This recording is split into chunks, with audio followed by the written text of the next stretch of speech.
somebody like first watches this on YouTube, the first frames they see, people going, "What the heck is this?" And then they keep clicking the play button because they're not sure if is it playing. Maybe we should like have music we're playing at the beginning, like some piece of do music. it. Yeah, do it. You can pick. Well, we just have to pick music that doesn't get us blocked from YouTube. Like we can't pick like, oh. What does that mean? Well, you can't pick licensed music. You need some kind of something that won't get picked up by the algorithm. Like it's always scanning. Are you using like Led Zeppelin or Guns N' Roses? Oh, so like it's what?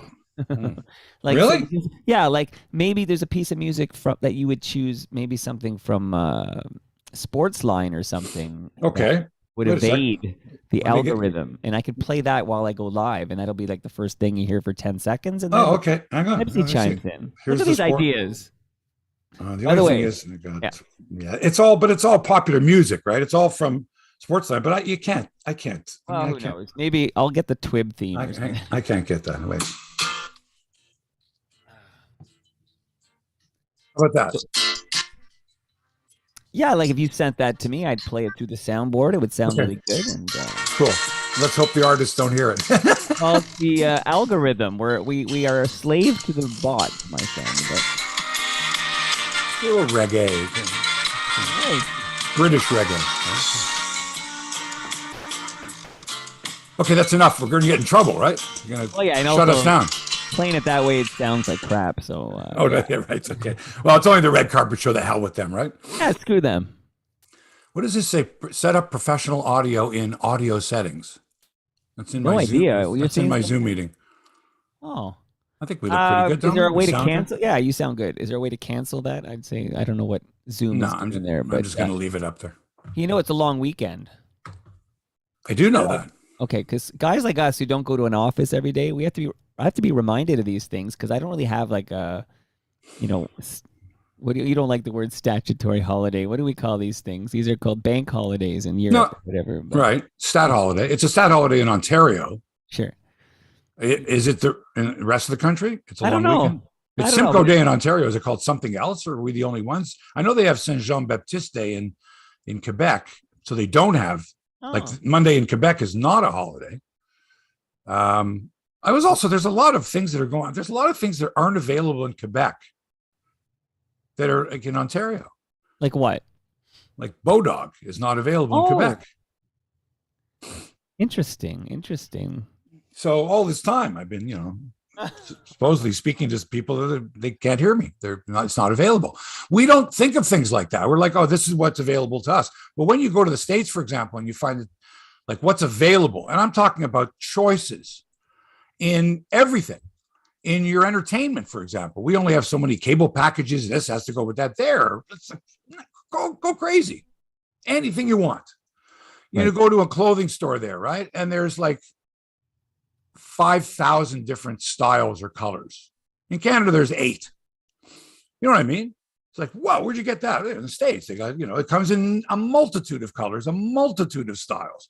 Crew neck, V-neck, long sleeve, 3/4 sleeve, short sleeve, wife beater, you name it. Right here, it's not the same. We don't have the same. So when you go to a place like that, you go, wow, look at all that. Anyway, how did we get into that topic? I don't know. You never know where the red carpet's going. I'm going to compose a tweet and blast it at you. So you can retweet. Do it.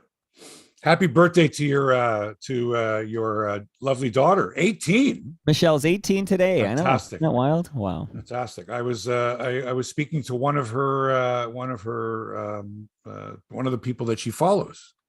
Oh, your son. How do I put that? How am I supposed to put that? Like she's a fan of my son and his comedy. Yeah, she is. No, that's legit. Right on. Yeah, he's in Tulsa, Oklahoma tonight. They're doing a show in Tulsa tonight. They're in Houston tomorrow, Saturday night.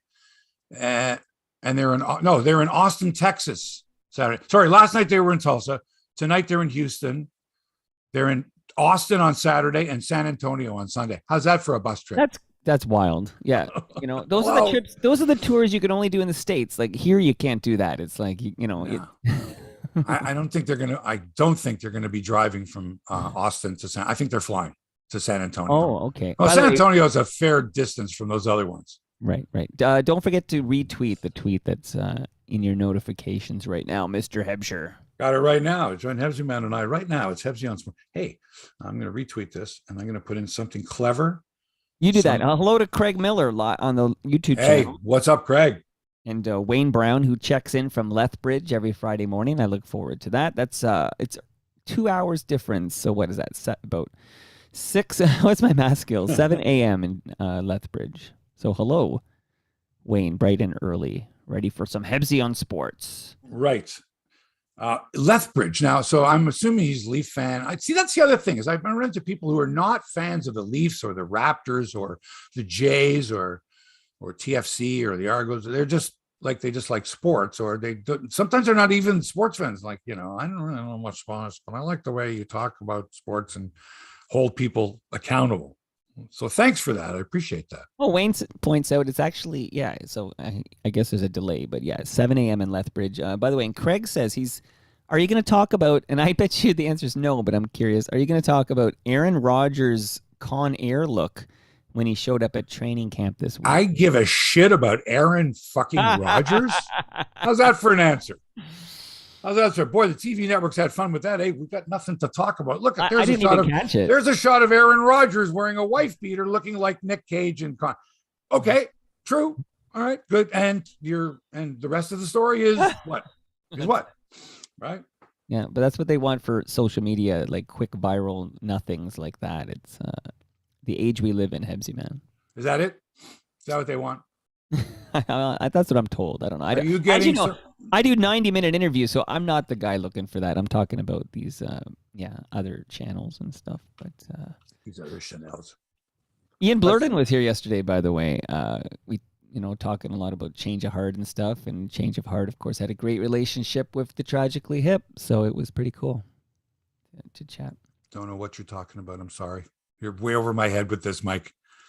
The Hip? It's a band. No, the Hip I know. Change of heart. That's how you pulled that one. I thought you saw them. Where did you pull that quill out of what porcupine did you pull that quill? I thought you would have seen them at I have a bunch of Hip shows. I have, but I've seen lots of bands. But for you to cherry pick that. Oh no, I didn't. Not cherry picked. I said that. Did they mention my name? Did I mention my name? No, but Ian was in my backyard. It's not cherry picking. Did Ian mention my name?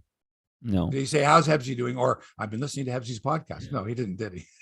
Well, I have to review the tape. He might have slipped it. I'm in a crusty mood today. I see that. But that's on brand. That's on brand, right? So you don't want to.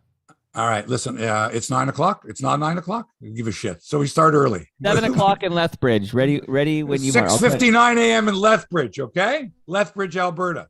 All right, Hebsy.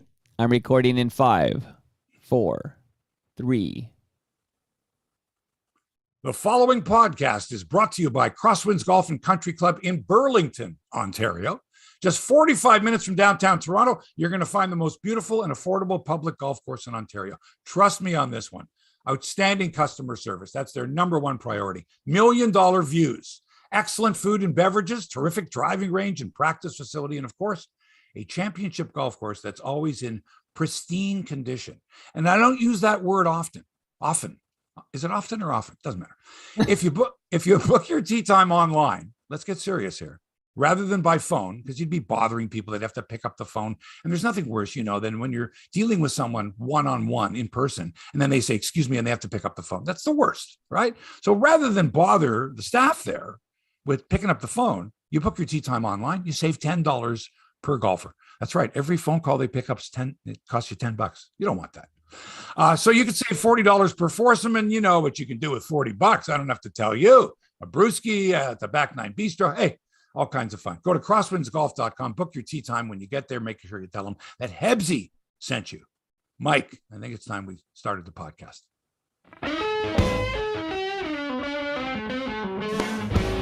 Hey, sports fans. Welcome to Hebsy on Sports, episode 295 for a long holiday weekend. I really butchered that Crosswinds thing. I owe Crosswinds. I got to do a make good for them.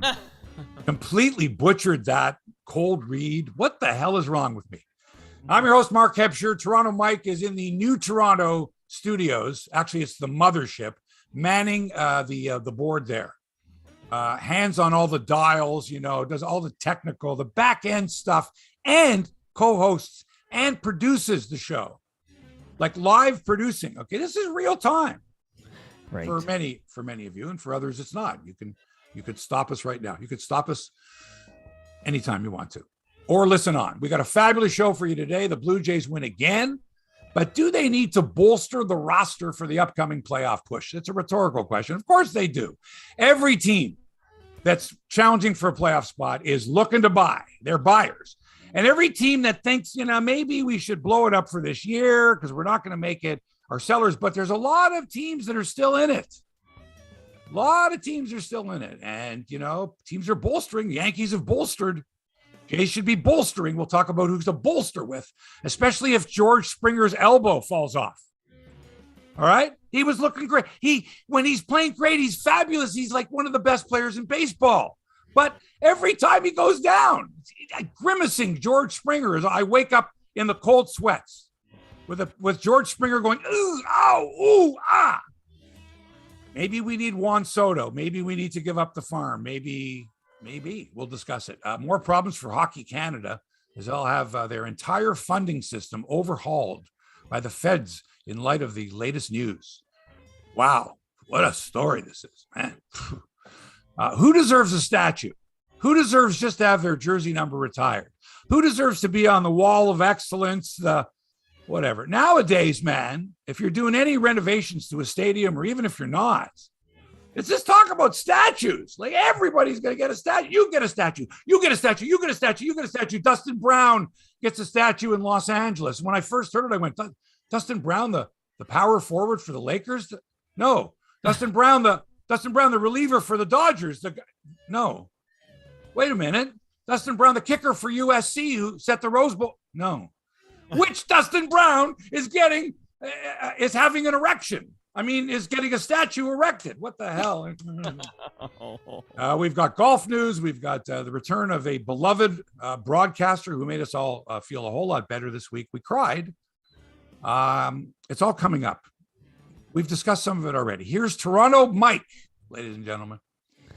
Hebsy, man, how are you doing? I want to say off the hopper here, out of the hopper, off the hopper, off the top. Off the hopper top? What am I doing here? I'm saying. Go ahead. Are you a hooper? Are you a hopper? What's going on with you? You've been drinking too much? Mr. Hooper, when he passed away on Sesame Street, it was a traumatic moment for me. But I want to say happy 18th birthday to my oldest daughter, Michelle. Happy birthday. Happy birthday to Michelle. Big fan of the show. Not this one. No, your son's show. That's Dean. Good enough for me. It's all right. Keep it in the family. As long as she's listening to somebody's podcast. And that's legit listenership. My daughter is a big fan of Mark Hebscher's son, Dean Hebscher. The comedian, the stand-up comedian. He's on the road. He's on the road right now. Wow. He's in Houston. And then tomorrow he's in Austin. And then the next day he's in San Antonio. Nice. And then they're all over the place anyway. And it's 150 degrees in the Midwest of the United States. Crazy. But enough about my son. What about how's me? Your week? How's your week been? Last time we touched It's a blur. It's an absolute blur. On a lake. When did you come back to reality? I don't. What day is it, Mike? I only know it's Friday because I'm doing a podcast, right? So, but I don't know. I don't know. It's a long weekend. It's the Simcoe Day long weekend or whatever, the August long weekend. One of those long weekends that's necessary. You got to have it, right? Start of the new month in the summertime, got to have a long weekend, right? I think that should be the case every month in the summer. Right. I think you should have a long weekend in June, July, August, September, and October. Like move Thanksgiving up or do something there. So you know what I mean? The months you can play golf in, that type of thing. Absolutely. And mind you had your May 2 for a long weekend, so you really can't have a long weekend in early June. So you'd have to back that one up, maybe. I don't know. I got to talk baseball here, Mike, because it's not officially the dog days. Whoever came up with that expression, it's not officially the dog days, but fuck that. It's the dog days. It's happening because the trade deadline's Tuesday in baseball, and the Blue Jays they're going to make the playoffs, right? I hope so. They have the number one wild card spot, which is the number 4 seed. But the number 4 seed, still has to play a wild card round.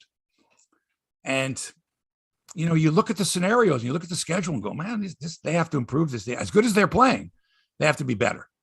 And now that George Springer's elbow is an issue again, Although last night they asked, see, that's the other thing is an hour after it, 45 minutes after it happened, after he left the game with, my elbow. After making 2 strong throws from the outfield, and then, of course, they got close up on him. He's grimacing as only George can. They got a statement. The statement was he's feeling fine, quote unquote, feeling fine. Now, his arm could have been falling off. You think he's going to say to the media, oh, no, it's bad. I'm fine. Shot of cortisone. Come on, Mickey Mantle did it. Hey. So I'm a bit worried here. 5-3 win was beautiful last night, but to lose Springer and then to say, don't worry about it. Bradley Zimmer, Rafael Tapia, they'll fill it. No. Juan Soto, now I'm okay with that. Am I giving up 4 prospects for Juan Soto? I am. Woo. I am. Absolutely, I am. Am I giving up 4 prospects for Shohei Otani? 5 prospects, because double duty, because he's your starting pitcher and he's your left hand. It's beautiful. He's the unicorn. Right now, 4 my top prospects: Moreno, Elvis Martinez, Jordan Groshans. Give me the next guy. Okay. Give me one of the starters on the roster. I'd do it. For that guy? Yeah. In the new dome? Like when they get the whole thing renovated and they got the raised bullpens and artist's conception. I like that. Eh? This is how it's going to look. Really? Really? Is that what's going to feel like? What's it going to feel like? Am I going to be walking up to the dome and going, wow? No, I won't, because you can't see inside the dome. It's all going to be, you have to wait till you get inside. You go to Cleveland, or you go to Detroit, or you go to these ballparks, in Baltimore, you can, when you're walking across the street, you can see inside the stadium, right? You can see, you can't see, you don't get that in Toronto. We need more windows. The dome needs windows. Yes, there has to be some type of, and the other thing is, Mike, when you go to the dome, I kid you not, when you walk in, it's dark. You walk through a little concrete entrance. It's pretty low, right? How far do you have to walk before you can get a glimpse of the field? A glimpse. Pretty far. Pretty far. Any other place you can get a glimpse of the field from 500 yards away. That's part of the walk up to it. I remember when we went to Cleveland last year, it was like, oh, this is great. You can see inside. Fabulous. So I don't care what they do to the stadium. It'll never be intimate. And for anyone that's going and reading the press releases going, oh, wow, this is just going to be one of the fabulous. No, no. When the Sky Dome opened, yes. Yeah. All the private boxes and the dome, all weather. Yeah, in 1989. But now this renovation, and it's $300 million, and it's not going to cost the taxpayer $1. So they must be serious here, right? But still, to me, it's like, I can't see it being at the intimate ballpark that these other parks are. It'll be a cheap imitation, not a cheap imitation, expensive imitation of it. But I need to sense this. And it's Toronto fans are not generally, noisy like other places too, which means a lot. I've sat in a lot of different seats. I remember at Exhibition Stadium, you sat in the section where you'd see the same people, right? And you'd have that collective, that group hug, or that, groan or cheer or whatever it was, strength in numbers. Now you're sitting around strangers for the most part, from what I can tell anyway. I think up in the 500s, even better, because you get people that are, I don't know, they're used to going they go to more games and they hang out in the same section and they kind of know each other. There's like the supporter section at a TFC match. Like these people, they see each other every game. They become friends. It's a community. Anyway, okay. I'm getting away from. Remember, so would you call this lipstick on a pig? I mean, it's at the end of the day. No, because I would say the pig is they're taking the pig out for a full body makeover. Nice. The whole kit and caboodle. Okay. I mean, you can't expand out. You can't expand outward. You can't expand outside because there's no room. Right. But to me, part of the appeal of going to the game is walking up and getting that feeling. There is no front entrance. There is no marquee like at Wrigley or like outside of Yankee Stadium where you see look at there it is, right? You don't have that. So there's no atmosphere prior to going. And even when you walk in through the turnstiles, it's dark, it's dank, where's the field? You're craning your neck. You'd see me now. I'm like, and then you get that glimpse and then you have to walk right up to an edge somewhere and you still don't get the whole feeling of the field, right? So this is what they're trying to create something. I would have to experience it, but I have to tell you this right now: even if they made it spectacular, there's no way it's going to rank as far as intimacy and being a ballpark goes. There's no way it's going to rank anywhere near in the top, 25. It's just not. It was built for multi-purpose. The seats don't face home plate. Some of them do, but for the most part, they don't. They face the 55-yard line of the football field. In Hebsy, if I may, when you walk up to a game, which we've all done many times, now you're greeted by Ted Rogers, okay? I feel like we're going to talk later. Meet me at the statue. Which statue? Right. What do you mean, which statue? There's only one. Mr. Rogers. The Robbie Alomar statue? No. Oh, the Joe Carter statue? Yeah, no. well, there won't be a Robbie one. Right? But I mean, talk about setting the tone, right? Like you're going to talk about statues later, and we're going to get into it about Dustin Brown, but I'm sorry. I hope part of the renovations here is like we're going to put maybe Joe Carter. You mentioned Joe. How about Joe maybe doing his leap or something? I don't know. There's so many different Blue Jay statues that would set the tone better than, the guy who started up the cable company that owns the team. But here, Mike, here's the thing. Did this all of a sudden come out of nowhere where we're talking about statues? Like up until 10 years ago, what statues? Who had, where were the statues, right? And where are these statues? You know what I mean? If you'd have said someone, meet me at the Ted Rogers statue, where I don't know where you talked about. Oh, main entrance. What main entrance? To the Sky Dome? The Dome? What are you fucking talking about? A lot of statues outside Scotiabank Arena, I'll tell you right now. But the thing is that Legends Row, you would have to get lost. You would have to come off the subway or out of the path and get lost in order to bump into Legends Row. Am I not wrong? Think about it. Yeah. Where, if I said, meet me at Legends Row, where the fuck is that? I would say, go all the way around underneath the bridge where the bums are. Okay. Where the homeless are right there. That's Legends Row. Really? Why is it over there? Well, so the pigeons won't shit on it. Come on.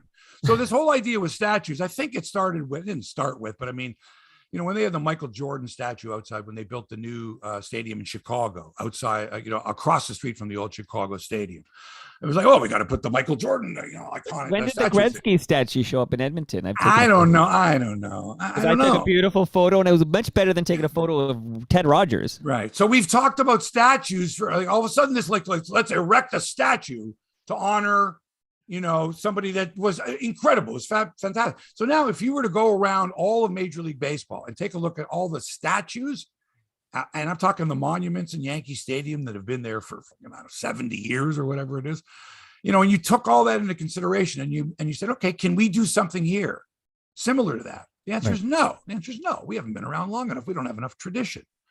And it's a freaking dome that's been around since 1989. But you work with what you have, right? Joe Carter hitting that home run is a big moment for any franchise. I'm sorry, man. You got to have a statue of Jim Sundberg's fly ball going off the top with Jesse Barfield reaching up, going off the top of the wall after Dave Stieb pitched his balls off. That's what you got to have, because you got to have the good and the bad. You have to have the good and the bad. You do. It can't always just be the great moments. It has to be the moments that took place here that you remember. Well, I was on Twitter last night and I was reminding people that the Blue Jays Tigers rivalry began. I was there in 1983. Prior to that, the Tigers kicked the shit out of the Blue Jays every year, every fucking day. It wasn't even close, right? But in 83, I think it was Cox's, second season, the Jays were in it until late August, Mike. Late August. That's they when were I a game and a half out, and they go to Baltimore. Now, Baltimore ended up winning the World Series that year. They had a hell of a team. We went into Baltimore, and we were tied for first. We were very close. And that Baltimore series was haunted. That's the series where Tippy Martinez picked off 3 straight Blue Jays at first because Len Sakata, the second baseman, had to catch because they pinch hit for Dempsey and for who was the other? Joe Nolan, whatever it was, right? They had no catchers left and they were in the 10th inning. And that was crazy because every inning of every game was tension filled and they blew leads in every game. The Jays had the lead in the 7th inning of every single game. Every game. And lost most of them. Their bullpen imploded. Okay, so when I brought this up, this is when the rivalry began because they went to Baltimore. They got Tippy picked off 3 in a row. The Orioles won that game with 2 home runs in the bottom of the 10th. 2. Won by Cal Ripken to tie the game because Cliff Johnson had homered in the top of the 10th. I remember it like it was yesterday. Johnson homered in the top of the 10th. We had to lead in Baltimore. We were going to go into first place. You know what I'm saying, Mike? We were going to be in first place, the young Blue Jays of 1983. We're going to be in first place in late August. This is the dog days. Right? And then we choked Joey McLaughlin and Roy Lee Jackson. Right? Yeah. Lost that one. The next night, Disco Dan Ford hit a home run off Jim Gott. They didn't have any relief guys. Bobby Cox was afraid to put in relievers. So Jim Gott went into like the 10th inning. He threw 170 pitches or something like that. Cox is going, I can't go to the bullpen. So it's like, here, hang in there, Gott. And like, I think it was either the 9th or the 10th. He gave up a home run to Dan Ford and they lost it. Walk-offs. It was all walk-offs. And then in Detroit, same thing. Oh my God, it was awful. But that's when this rivalry started. This Detroit-Toronto rivalry, they should be in the same division. Oh my God, they should be in the same division. It was no argument there. No argument there. Geographically, all the fans from Western Ontario, fabulous rivalry. It should, come on, man. Okay, and I'm going to save I have more statue talk, but I'm going to save it for later in the program when we talk statues once more, talking about the LA Kings. All right. Okay. So last night's game, beautiful. Matt Chapman, Chappie's great, man. He's great. 17th home run in the 4th, a 2-run shot. Then his 18th of the year in the 6th, a solo shot. Kikuchi was beauty. 5 strong innings, gave up 2 hits and a walk, which is fantastic. Very encouraging for the Jays, who have seen, Kevin Gausman and Jose Barrios have struggled lately, and it's going to happen in your rotation. And, does panic set in? No, you hope they get back on the rails. Every start's not going to be great. Alek Manoah will get bombed. Hopefully not, but there's a possibility that he, in his young career, he will get bombed. And these things happen. Now, Mike, here's the playoff situation explained. Okay. If the season were to end today, the Jays would be the number 4 seed in the American League, right? That's the top wild card, is the number 4 seed, because the division winners are the top 3 seeds. So those 3 division winners own the top seeds, and the 3 wild card teams are seeded 4, 5, and 6. Right now, the Jays are 4, Seattle's 5, and I think Tampa's 6. So if the playoffs began today, the Jays would host Seattle in a best of 3, all 3 games in Toronto, if necessary, all 3. Wow. Yeah. Okay. Yeah. So that 4 seed is imperative because they're not going to overtake the Yankees to win the division, right? No. They're 11 games up. Right. But that you got to have that number 4 seed. What it does is it gives you home advantage, best 2 out of 3, set your rotation. Okay, you're going to play Seattle. You're going to play, Tampa, maybe Cleveland. I don't know, but that's what you're looking at. You got to have home field. You've got to, especially in this best of 3 wild card series. So how do you improve this team? How do you ensure that you hang on to that number 4 seed, the seed that they have right now? What are you going to do? You got to make deals. You have to. Now with Springer's elbow injury, think about this. If you could pry Shohei Otani right now, say, here's 4, here you go. Here's Gabriel Moreno. Here's Elvis Martinez. Here's Jordan Groshans. And here's Jeremy Beasley. Okay, wrong 4th guy. And then pick your 4 and say, here you go. Here you go. You want cash? We got cash. What else you want? You want future draft picks? We still got enough in our farm system. We got. Take them. And now you look at your team and you go, oh my God, look at this squad for the next how many years? Can you imagine? I mean, Juan Soto is under contract for 2 more years after this year. Those are championships. Those are 2 World Series teams right there. Otani, are you out of your mind? Put him in this lineup. Are you shitting me? Wow. Mike. You're big game hunting, Hebsy. Mike, you're looking for that unicorn. You just announced $300 million. You just announced you're going to spend $300 million to renovate the ballpark. Okay. That's not for players. No. You won't spend $30,000 to send Ben Wagner on the road to do radio. Okay. Think how fucked up this organization is. You just fired your chief technology officer because your entire system fucking went down. All right. You got tons of money. It's not going to cost the taxpayers a penny for all these renovations that you're pumping up. $300 million or so you say. That's a lot of dough.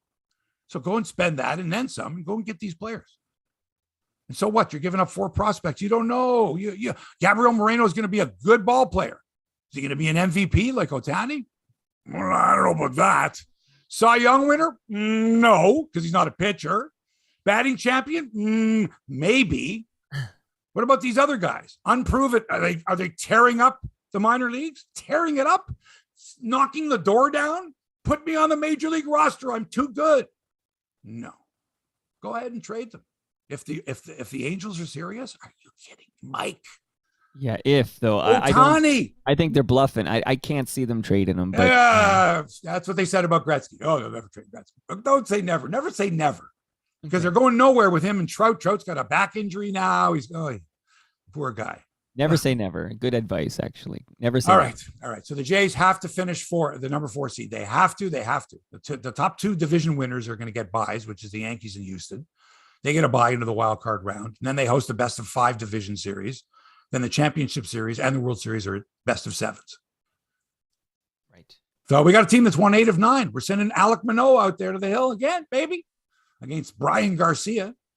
The game is on Apple TV only. So don't go looking for it on Sportsnet. I want to hear this bitching on Twitter. We pay all this money. They made their deal with Apple TV. Okay. Go get Apple TV. I have it. It's good. It's worth it. Do it. Okay. Or listen to it on the radio. Or there's so many like pirate streams you could find with very little effort. Not that I condone such activities, but I'm told that by some people in our YouTube Don't channel. be such a schnorrer, okay? Go spend the $9.99 a month for Apple. It's worth it. Your kids will like it too. It's fine. Okay, well, $9.99, and then there's 10 of these things. Next thing you know, you're out $250. What? Come on. Yeah. My cable, because I pay for the cable that comes with Sportsnet and TSN. Okay, you don't even have Sportsnet 1. You don't have TSN. No, I do. 2. I changed it. I got a new 5 Good. package. Yeah, I have it. Because Rogers, believe me, Rogers will make up all that money. They'll make it up like that while you're sleeping. You know how much money they're making while you're sleeping? While you're not even watching your cable and all that. Anyway. Hey, okay, quick about Otani, really quick. Would you give up, because Craig's asking on the YouTube channel, would you, Hebsy, give up 4 prospects and 2 players in the suggested price tag? Would you still make the deal? Name me the players. Okay, I don't have that at my disposal. Well, come on. Well, you just come on, players. Mike. Come on. Here, I'll give you 2 players: Bradley Zimmer and Jeremy Beasley. How about those 2? Okay. When are you talking? When are you telling me that? Teoscar is one of them, or Lourdes is one of them. Biggio is one of them. Santiago Espinal is one of them. Are you one of the starters? Is this what you're telling me? Or Raimel Hebsy needs Tapia? more details. Yeah, of course. All right. So I'm going to the game Sunday. So it's a noon start. Noon. 12:05. So I'm going to be there for batting practice at 10 a.m. Right. Got my egg McMuffin and Biggio and Kirk, but we know. Would you give up Kirk? I wouldn't give up Kirk and Moreno. No. What are you, nuts? All right, Craig. The answer is no. Yeah, and please, Craig. Okay, when I get a sports phone-in show, I'll put you on the air and we can discuss this. But we can't do this back and forth this way. I mean, come up with your trade scenario. Be legitimately. Come up with it, and we'll discuss it. Great to see a nice ovation for Buck Martinez. Like we've really followed from the very beginning, his plight, and Jamie Campbell's too. But we see Jamie. Jamie has been able to work. Right, different treatments. Yeah, different treatments for different types of cancer. Nonetheless, fabulous to see it. Really great. And really great to see the fans and especially the players come out of the dugout and like tip their caps to Buck. Really terrific. Because, he lives down there. He lives like he's down in spring training. He was down there like every morning at like 6 o'clock in the morning when we were down there. Well, he could get in because he had credentials. He was Buck, but he lives down there. He lives like 10 minutes. Right. Yeah. You know what I mean? It's like, honey, I'm going to get coffee. I'll be back in about 3 hours. And he's a nice man. I mean, people like people who are nice people. And I don't want anyone to think that because last year I called out or whatever it said. Now, the reason Buck's not on the air is because not he's personal. Unvaccinated. It was never ever a personal thing. I love Buck, and I've known Buck for years. I got Buck traded to the Bluejays. And I got Buck his first job as a broadcaster too. Oh, no. I don't think any reasonable person would think that was personal. Like No. you're literally just reporting something that's newsworthy. Right. Well, people were like, "Where's Buck?" Yeah. Well, he's not And I think that was a vaccinated. story. I mean, it No, eventually made it to the was. Sun, but Yeah. for a while it was your exclusive, and it was never personal against Buck Martinez. No. I'm glad he finally got vaccinated so he could be here this year. Yeah, for sure. So great to see that. But here's the weird thing. Albert Pujols, people in Toronto realized, some of them did, and some of them figured it out, going, what's everybody standing up and clear in the chat, cheering for? And the guy's got 689 career home runs, Hall of Famer. Okay. And then, so you get the people that don't know, get up. But it's nice. It's nice when that happens. But you woke up a guy. What you did was you made him feel so welcome that he beat the shit out of you, right? The second night. He was fantastic. He was unbelievable. He hit a 3-run home run after getting a base hit earlier. I mean, he killed the Blue Jays. Mm-hmm. He thoroughly enjoyed himself. The crowd gave him a lovely ovation, and he supercharged him, and they ended up beating him and Adam Wainwright, two veterans. Sure. Ended up beating us. But what I thought was interesting was after the game, or when he hit the home run, everybody went, okay, is he the oldest guy to hit a home run at the Rogers Center? And the answer was, yeah, he was the oldest. But what I found, and I always say this, my context, whoever put out the original tweet, the tweet was this: Albert Pujols is now the oldest player ever to hit a home run at the Rogers Center /Skydome. Right. To which I said, well, but wait a second. That's like, context would be, who's the oldest guy to hit one in Toronto? Like, wouldn't it? Right. Like, you're just taking that stadium. So like it's stadium trivia. Right. It's sort of Rogers Center trivia. Right. Who's the oldest guy to hit a home run? Number one. Number two would be, whose record did he break? Would be nice context. Like, you always want to know that. Yeah. To me, it's a natural. It's a natural. My first question is, wow, who held the record prior to him hitting it out? Like, is there some guy sitting at home going, damn it, God damn it, I had that record. I had that record for 15 fucking years. Dave Winfield or Paul Molitor or whoever in their 40s, right? Wait a minute, let me think about this now. Julio Franco or somebody. But somebody, it would have to be somebody. Yeah, exactly. But I'm saying, what I'm saying to you is, as soon as it happened, right, somebody had to know and say, oh, breaking the record by so-and-so. That to me is a proper trivia or whatever it wanted to be. That's how you frame it. But the other one, my other natural one was, wait a minute, what about who holds the record of the oldest player to ever hit a home run, a major league home run in Toronto? Right. Like, that's a natural, but they didn't put it in. So I put in, yes, but great. That's great that you've uncovered this fact, this gem, beautiful, sort of. But let's put it in context. The all-time record is Carl Yastrzemski. Right. Why do I know this? Because when he broke the record, he broke his own record, and I interviewed him. He had a homer off Dave Stieb, murdered Dave Stieb in his career, killed fucking Stieb. The year before, he had hit a homer off Stieb as well. So he had become the oldest, and then he broke his own record, right? But why wouldn't you, if you're going to do this research, and boy, that must have been some research you did to find out that he was the oldest, Albert Pujols, at Rogers Center, why wouldn't you just say, well, wait a minute, let's really make this good. Let's do a little chart, oldest players to hit a home run in Toronto. Would that be a nice little like that? Anyway, so TSN never retracted their tweet because they had retweeted an ESPN tweet and they had changed it. But it's not a false They had changed it from Rogers Center, right? And they had changed it to in Toronto. Some kid or somebody had changed the tweet. Right? Not changed it. They had quoted the tweet, the ESPN tweet, and then in theirs they said oldest player ever to hit a home run in Toronto. Yeah, which meant that which is wrong, but it also meant that maybe they didn't know that they're too young to know that the Blue Jays had a home previous to Skydome. Well, that's pretty ignorant, but yeah. Anyway, I was aggravated by it, and I'm aggravated by the fact that I tune in the Fan 590 and hear the same show that afternoon that I heard that morning with Blair and Barker.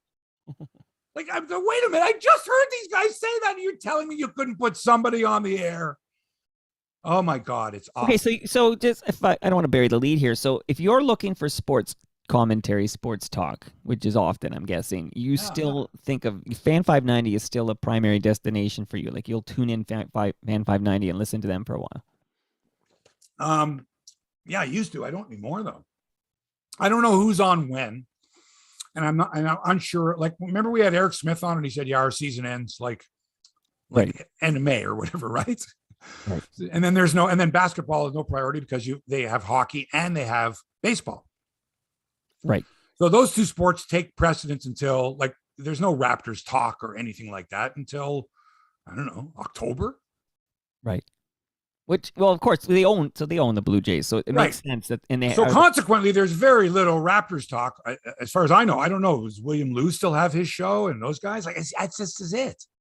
I'm not sure. And during these lull weeks during the baseball All-Star break and all that, instead of putting in, I don't know, other people, right? Can't put Joey Vendetta in because he did something wrong last year. They can't put Roger Lajoie in, I guess, because they don't want to pay. I don't know. But I mean, come on, I want some local content. I want people on the air talking about this stuff. Yeah. Instead, it's the same, I don't know who the Jays talk guys are this year. Shohei Ali. Is it Blake Murphy or did I dream that? I think you're right. Again. He's got a Blue Jay show. I know. Again, and I like the man. I actually haven't tuned in 590 in a very long time. And he's good too. All right. He's good. But again, I haven't heard Kipper and Bourne because their hockey season's over. Right. So they're off the air for a while. Again, this is not the way I like to. I want to listen. Every afternoon, Bob McCown was on. Every afternoon, Bob McCown. In the mornings, Derringer and Marsden or whoever got the morning show. Now, man, I don't know. Sorry. Yes, tire fire is how Russ Peterson describes the Fan 590 on the YouTube channel for Hebsy on Sports. It's a shame. It's a shame. We should be better served locally with sports talk. That's all I'm going to say. The baseball trade deadline Tuesday afternoon. Juan Soto or Shohei Otani. That's all I'm going to say to the Jays. Get it done. You're going to spend $300 million in the dome. Okay. Seats are too far from the field. By the way, I'm going Sunday. We sit second row. We're in the second row and we're still a ways away. I've been to other ballparks, man. You're right on top of the action. I mean, I just found out last night that the Jays had the second next to Oakland, the most room in foul territory than any other ballpark, except for Oakland. It's true. You're spending all that money for seats. You're not even close. And Mike, you know as well as I do that the slope in the lower deck is way too shallow. Right. I mean, it should be steeper. You should be on top of the action. Well, that's it. When you go from the 500 to the 100, it's a bit jarring because you go from this incline like this, and then you go to this. That's the way the incline should be in the lower bowl. You should be on top of things. You should be closer to the field, which they're going to be. Right? It's going to be a couple of years before we experience that in the lower bowl. But I mean, come on, man. You got to be some of these ballparks. We were in Detroit at Comerica Park a few weeks ago, me and Greg Brady. It was fantastic. Right on top of the action. You're right there. Right there. You know any more foul ball? And in the outfield, great that they're moving the seats so that, because nothing worse than seeing a ball disappear where the tractor is out there, where the Zamboni machine is. And thump, thump, thump, thump, thump, thump. I always thought that was dumb. Like, Joe Carter's hit it out and a fan never had a chance. There was no fans, went off a hunk of concrete. Right. Boom. And then it's like, did that ball go out or did that ball not go out? Because it happened so fast. So stupid. Right? Nobody thought of that. And it took them, 33 years to go, maybe we should do something about that.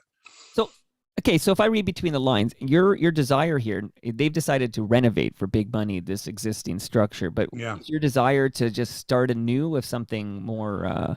If you go to other if that's the only ballpark you're going to go to, you'll be thrilled with it. If you go to other ballparks and make the comparison, you're going to go, oh, okay. If you've been to Detroit, you've been to Cleveland, you've been to Baltimore, you've been to, like, Wrigley to me is nothing. But Wrigley's because it's Wrigley. But Wrigley's nothing special. Wrigley's nothing special. Okay, but this climate of ours, like, don't you think we need? They want it to be an experience. Oh, yeah, I guess we do. I guess so. I mean, we went for years without it. How many rainouts were there back in the day? Were there that many compared to Milwaukee and other places?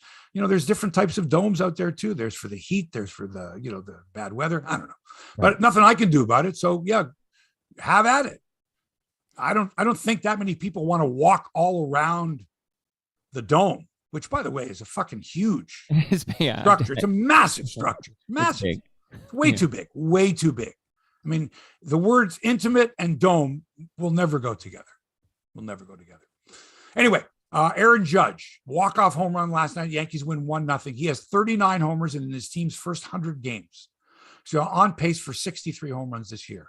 The only other players this century, because there were lots in the previous century, in the last 22 years, this century, only Barry Bonds and Luis Gonzalez have had more home runs in their first 100 games. Wow. That's context. There you go. Facing a parliamentary committee along with other executives, Hockey Canada President and CEO Scott Smith has said he won't step down unless he's told to by the board of directors. Addressing the committee on Wednesday, he admitted that, quote, many of the actions Hockey Canada is taking now should have been taken sooner and faster, end quote. That's disgusting, man. I would laugh. Really? Should have been. Recently, Sport Canada, which is a branch of the Federal Department of Heritage. So it's sort of a Sport Canada is like a sub-ministry. It's never, I don't believe it's ever been, certainly not in my day, maybe when Iona Campagnolo or Otto Jelinek were Minister of Sport. But this is different. It comes under the Department of Heritage.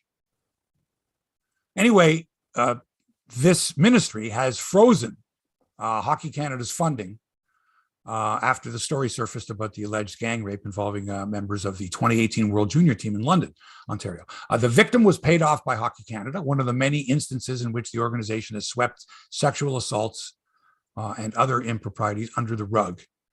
And now sponsors have dropped out. And another earlier allegation of sexual assault has surfaced in Halifax, where police there have opened an investigation into the allegation of a separate group sexual assault involving hockey players in 2003. And players on that 2003 team, such as Carlo Koliakovo, some have come out with statements already. No, without even being, you were on that team, and they've, what's that called, Mike? Preemptive strike? Right.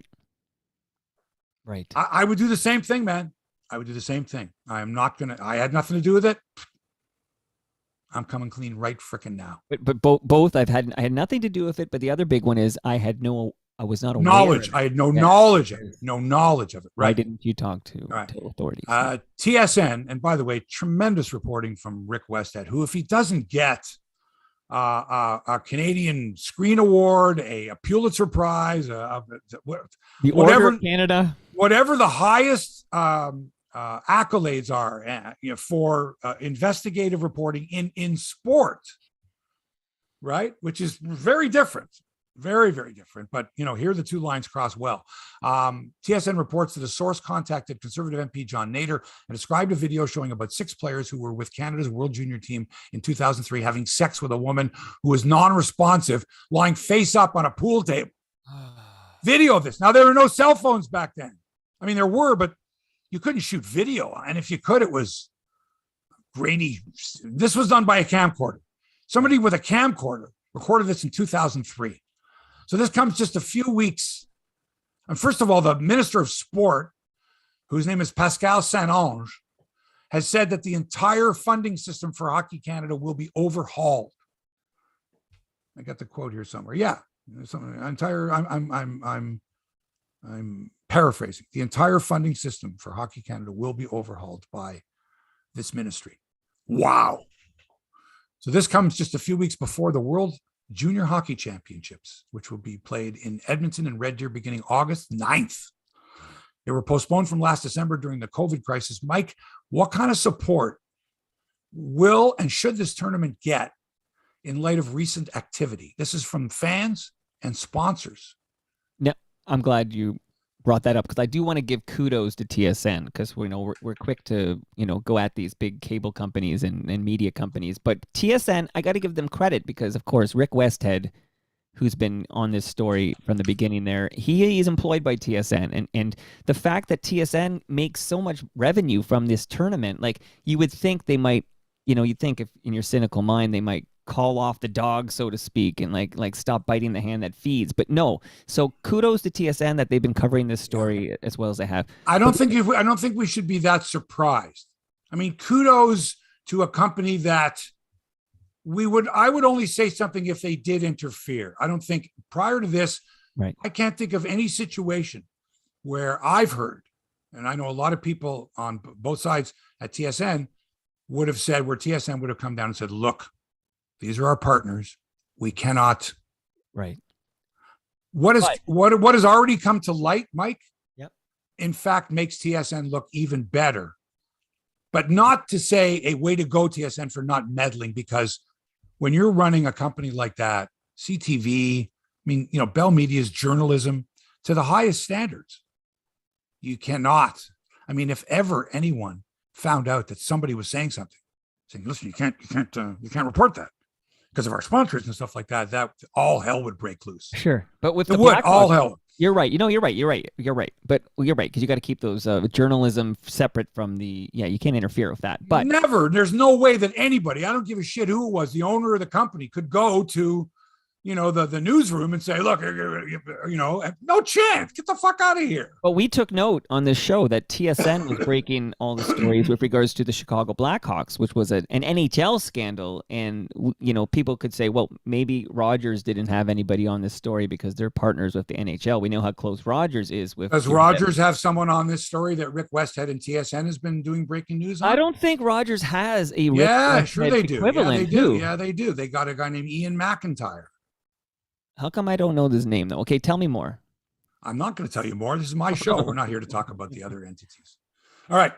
So have we decided that how we feel about the World Junior Hockey Championship? Oh, yeah. Well, I'll just say that before this scandal broke, I was worried about this. I don't really care, but it's a summer. I don't think Canada is going to embrace this tournament in August the way we do around Christmas time. Of course not. So I was worried before. With this, I really do think prepare for underwhelmed nation. It won't be the typical response at all, I don't think. What do you think, Hebsy? Do you think if you're a player or a family of a player that this is kind of a not tainted tournament, but it's kind of distasteful? No, I mean, it's under the Hockey Canada umbrella. People are going to look at some of these kids and they're going to go, 2003, Team 2018. What are these guys like? I think that's a bit far. Like these are kids, elite hockey players, teenagers. Guilt by association. You came up through Hockey Canada. You're sponsored by Hockey Canada. Quite these fuckers in Hockey Canada. What did they promise you at Hockey Canada? Okay. What skeletons do you have in your closet? What else don't we know about Hockey Canada? Sure, but let's not blame the athletes because of a dysfunction. No one's blaming. No one's blaming anything. Did you come up in a system where there was hazing? Were there sexual assaults? Were there situations in the past with your teams, Hockey Canada sponsored teams or whatever? Did this happen? Did that happen? Did you ever know anyone that ever? Come on, Mike. You don't think there's, when Carlo Koliakovo lawyers up basically right off the bat, he's weathering a storm that he knows is coming. He knows it. Who was on that team? Let's take a look. Oh, all those guys. What about the players that haven't said anything from the 2018 team? And they know who they are. The players that have not come forward, that we've heard nothing. Come on, Mike. Anyway, let's talk golf.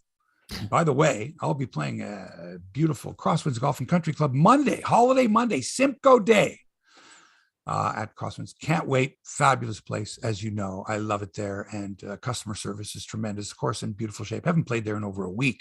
Looking forward to getting back there after playing some golf up in Muskoka. Love it. Go to crosswindsgolf.com. Book your tee time online now. Maybe the Live Golf Tour will expand its roster of courses someday and go up to Crosswinds. What am I saying? I don't know. Who knows? We could record live from the scene. That would be good, wouldn't it? Anyway, they've got another major winner on their team. They poached. They got another one. Bubba Watson, two-time Masters champion, has defected over to the dark side and will begin play on the Live Tour in September in Boston.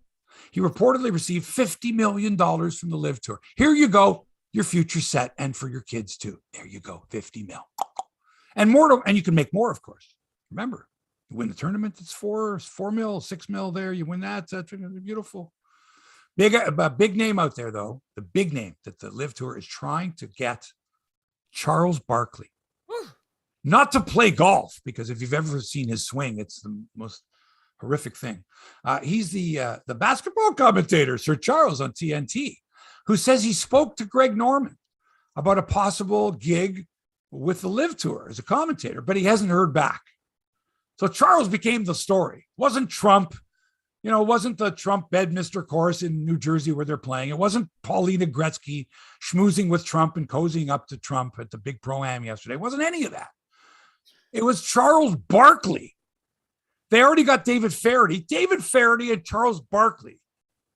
So they're going the commentator route. It's not so much the players. You know, a lot of these guys are older and they haven't been, you know, as good on the PGA Tour, you know, except for Dustin Johnson, who's kind of dull anyway.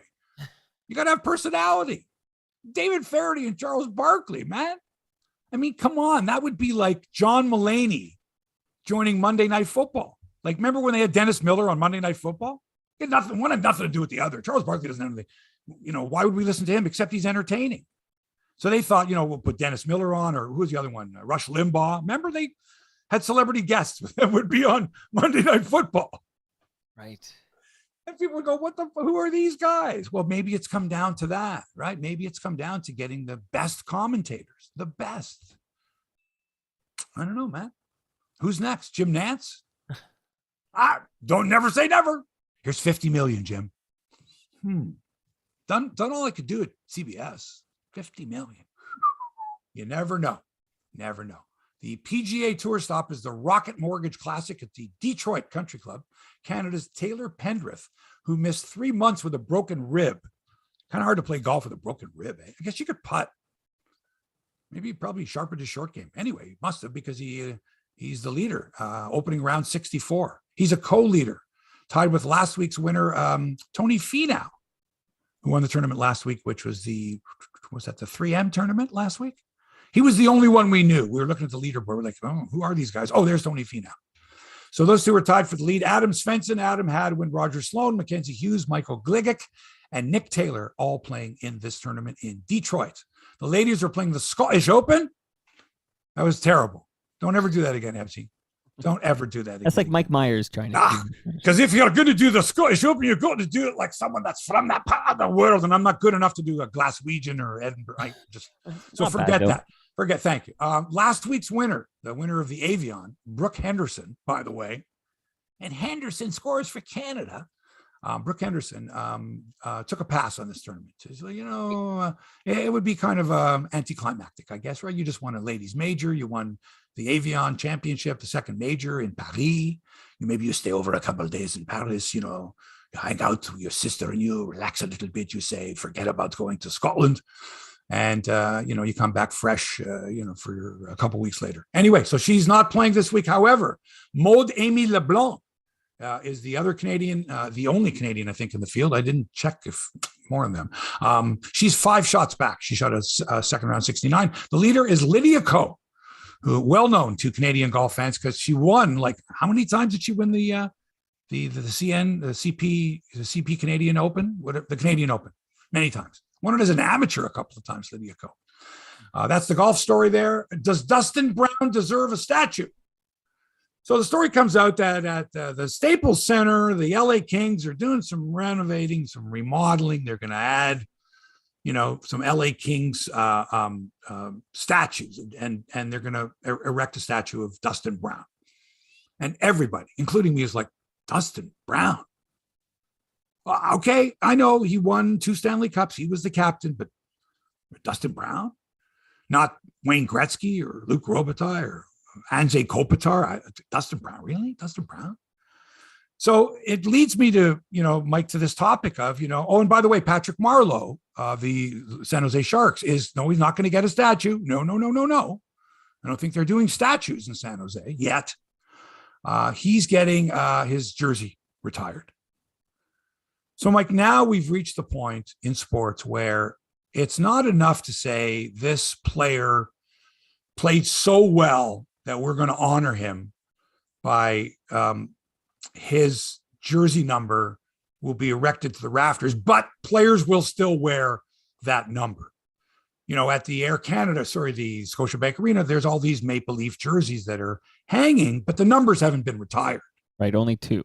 Right.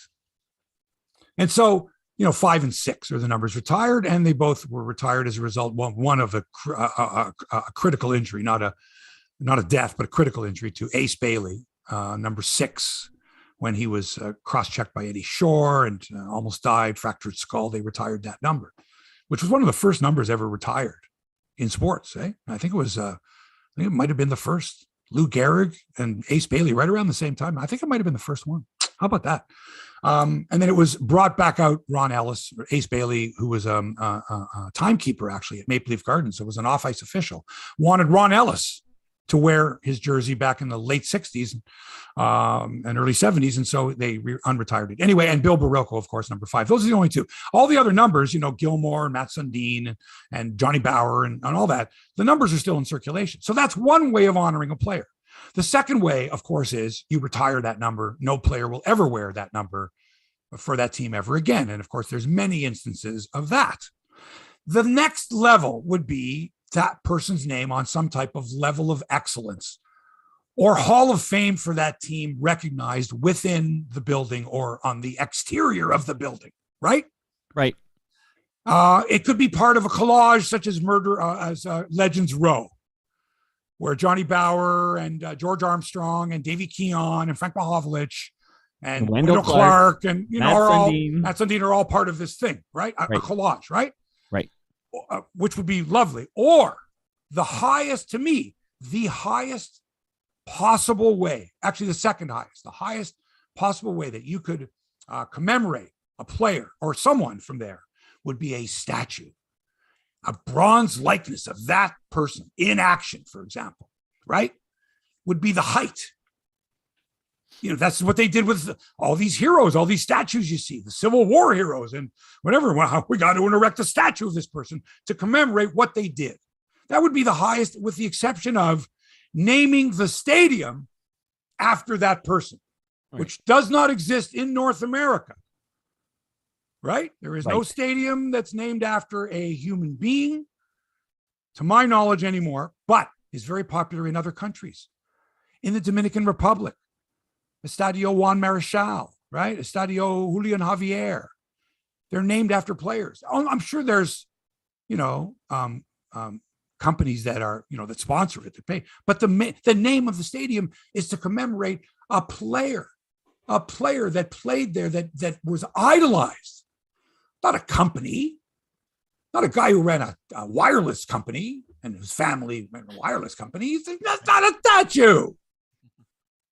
So anyway, should Dustin Brown get a statue, or should they just retire his number, or none of the above? Or do we give a shit? Well, I'm dying to know your take, but I would say that since neither of us are diehard Kings fans, I'm assuming you're not because you're a big Toronto Maple Leaf fan, but I feel like I'm not sure we get a say in this. Like, I think Dustin Brown is probably, I think he's very popular amongst the Kings fans. So like us looking at it from this perspective, we're like, oh, the guy was a fine player. He was the captain. They did win a couple of Stanley Cups, but please, like, raise your bar. But Dustin Brown is super popular. No, right? but if it's part of a collage, his statue and the Gretzky or Robitaille, whatever, Marcel Dion, I don't know. Yeah, Dion, right? Right? Okay. Right. Then I get it. But if it's just him and there is no Gretzky statue. But, also, I want to just point out, because, I'm Gen X, you're Boomer. I know, it's the Staples Arena. It's not the LA. It's not the Great Western Forum. I know. We live in an Instagram world. Like, everything's about the gram. So many things have been erected and put in place simply because people flock, particularly the younger people. People flock there to get the selfie. And that's what they put on Instagram or Snapchat or whatever. I like that. So what should we do? What should they do in Toronto? What should they do in Toronto? Okay, so level of excellence. What the hell? Well, it depends. Which stadium are you talking about? Like, at the Dome, I would love to see something commemorating the Joe Carter home run. Like, I would personally love to see that. I can see it. I can see him leaping. The iconic picture, him leaping. Right, touch him all. There's three iconic pictures in Canadian sport. Are you ready? I'm ready. Paul Henderson. Yes. Kawhi Leonard. Right. Even though it wasn't for the championship, and Joe Carter. Three great moments. That's it. We're not taking Montreal Canadiens or Toronto Maple Leafs singularly. We're talking about Canada. We're talking about Donovan Bailey crossing the finish line. Well, there you go. Of course. Yeah, that too. Sure. There you go. There's your four greatest moments, right, in Canadian sports history. Right. That can be documented. That we have photos. Unless you wanted to do a bat flip, but again, not for a championship. No. The bat flip would be more for that general, but still. So there's your championships. There's, the Raptors are Canada's only basketball team. Right. The Jays are Canada's only baseball team at the time. No, they weren't. Sorry, they were. The Expos were still around Yep. 92 and 93. For sure.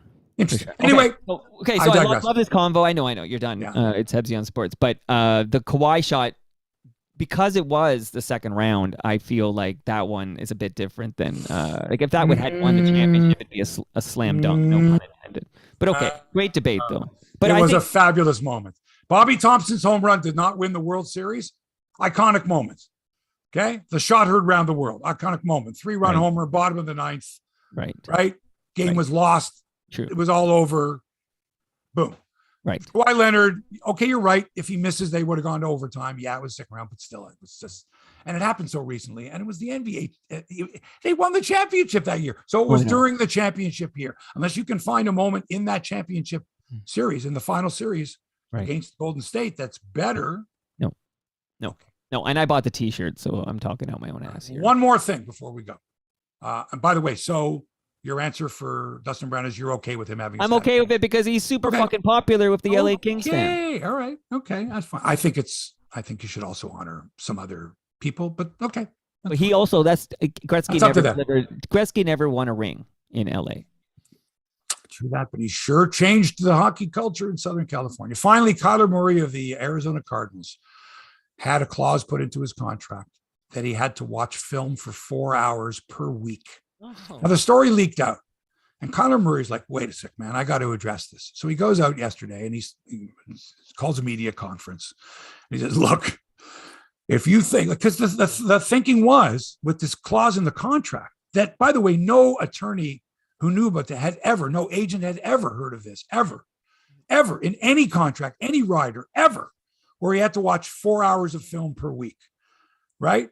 And that he couldn't play video games, some shit like that. Anyway, so Kyler Murray comes out and goes, look, man, if you think that I reached this level, of success as National Football League quarterback by not watching film, because I don't like to watch film like you, forget it, man. It's the most disrespectful thing ever.